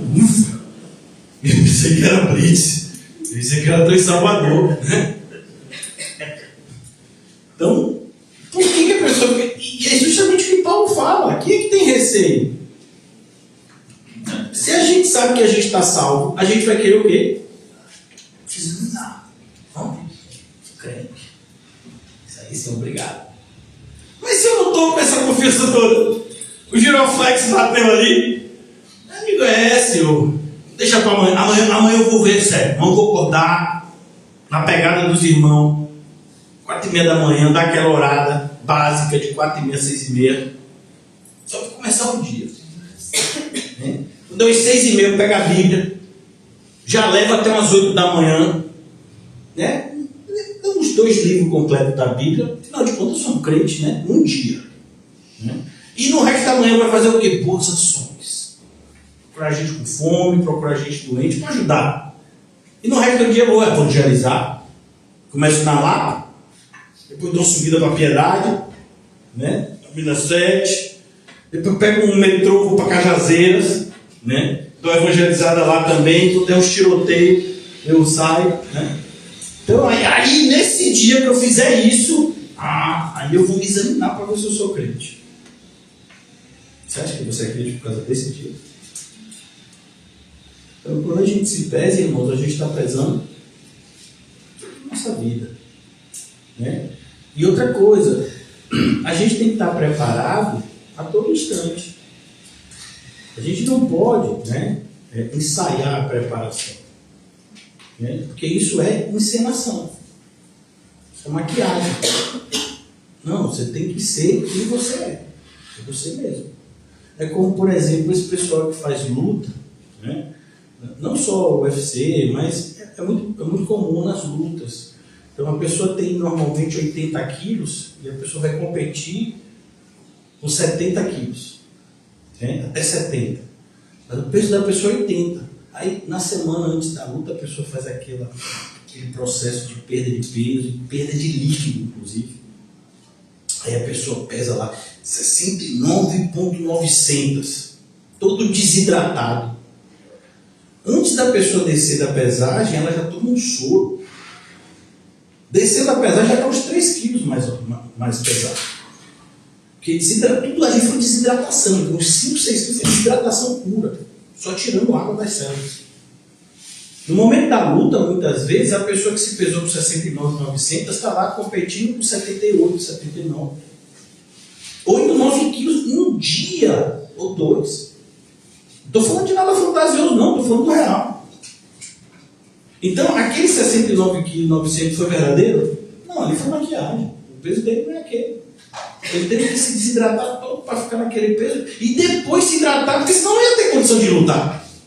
Quantas lutas foram desmarcadas porque nesse processo de hidratação a pessoa passou mal, não conseguiu se recuperar para a luta? Por quê? Porque estava querendo competir numa faixa de peso que não era dele. Então a mesma coisa, o cristão tem que estar preparado para a luta, pastor. Sim, o combate da fé, não vê só violência não. Eu peguei só esse exemplo para mostrar como você pode maquiar a verdade. E você está enganando você. Você está destruindo o seu corpo. Porque o seu peso não é esse. Então, mesma coisa, você que é cristão, você tem que lidar com a sua verdade. Quem é você? Amém. Então são os seus problemas que você precisa enfrentar. E aí, de novo, né? Eu vou até fechando aqui para a gente. Você não deve nada a ninguém, irmãos. A gente deve tudo a Jesus. Então, muitas vezes a gente entra nesse processo de maquiagem para tentar parecer ser crente para o mundo, para tentar parecer crente para os religiosos, para tentar parecer crente, né, para determinado ambiente. Não, irmão, você tem que ser crente. E isso é entre você e Deus. É claro que os seus frutos vão ser evidenciados diante de todos. É o que o Tiago está falando aqui. Mas no primeiro momento, isso é um assunto entre você e Deus. Nesse processo de intimidade com Deus, os seus frutos vão ser perceptíveis diante de todos. Mas a gente não tem que se preocupar com o que as pessoas vão pensar da gente. As pessoas vão ver os frutos dignos do arrependimento que o próprio Senhor nos concedeu como dom. Então, é isso a nossa ocupação principal. É isso que Tiago está chamando a nossa atenção. Fuja de uma vida de aparência. Você não tem que parecer com nada, nem com ninguém. Inclusive, evite comparações. Pois nós somos criados por Deus como seres únicos. Ah, eu acho o cabelo de tal pessoa tão bonito. Não é o cabelo da pessoa, deixe lá. Ah, eu acho, sabe, esse corte de cabelo de Kim tão estiloso. Não é corte de cabelo não, mas chame como quiser. Né? Corte de cabelo. Né? Cada pessoa tem a sua individualidade.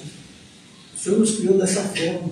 Se você pegar duas pessoas que nasceram, né, mesma barriga, são gêmeos, ainda assim cada um vai ter a sua própria personalidade.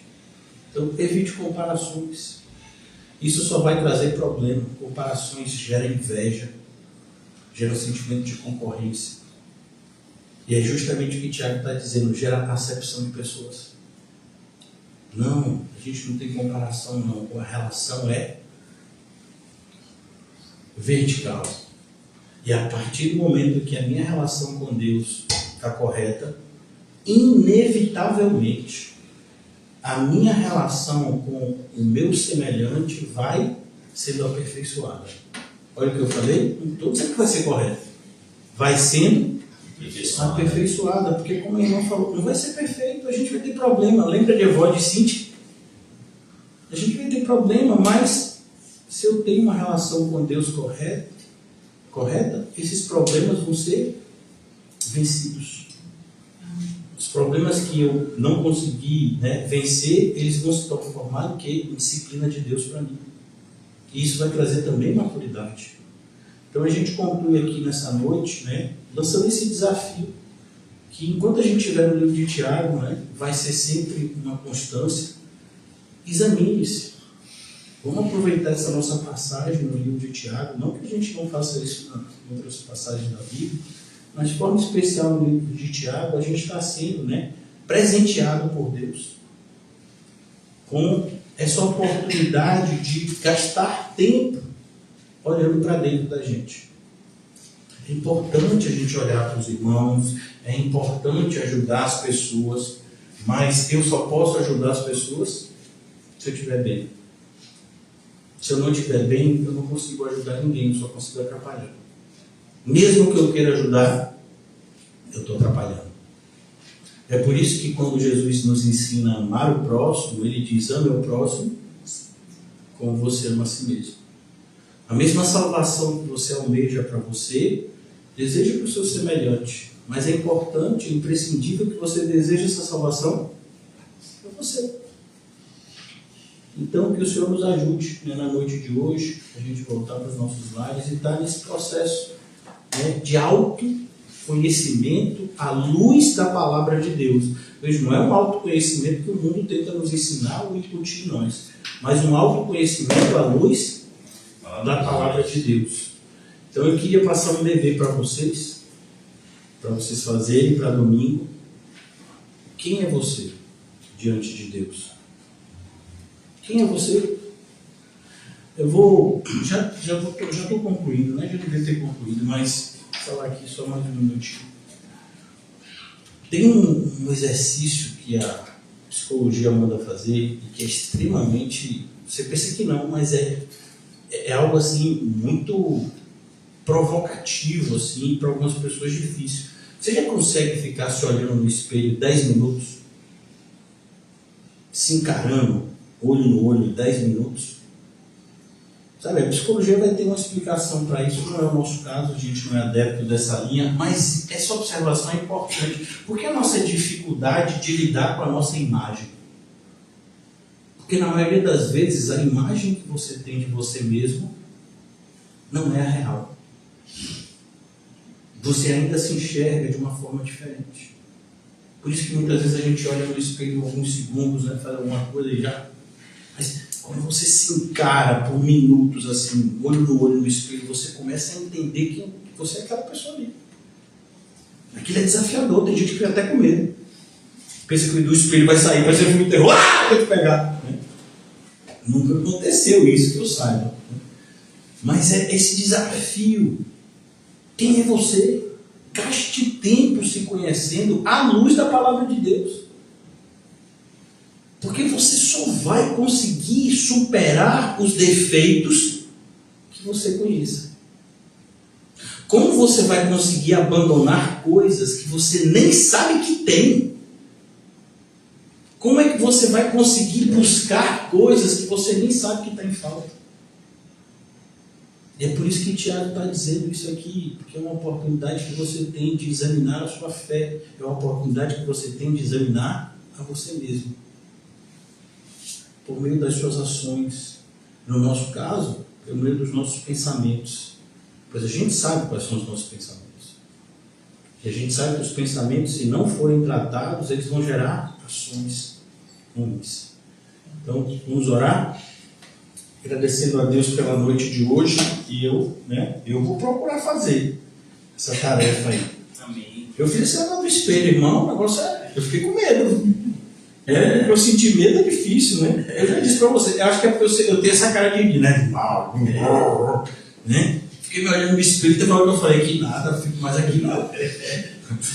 Eu me espantei mesmo, irmão. Aí eu comecei a dar razão para as pessoas que olhavam para mim e ficavam conhecendo. Eu falei, rapaz, não é que esse pessoal está certo, nem eu estou conseguindo me ver, E o Senhor tenha misericórdia. Mas foi Ele que me fez. Tenho que aprender a viver contente com a imagem que Ele me deu. Ó Senhor, obrigado por essa alegria santa. Mesmo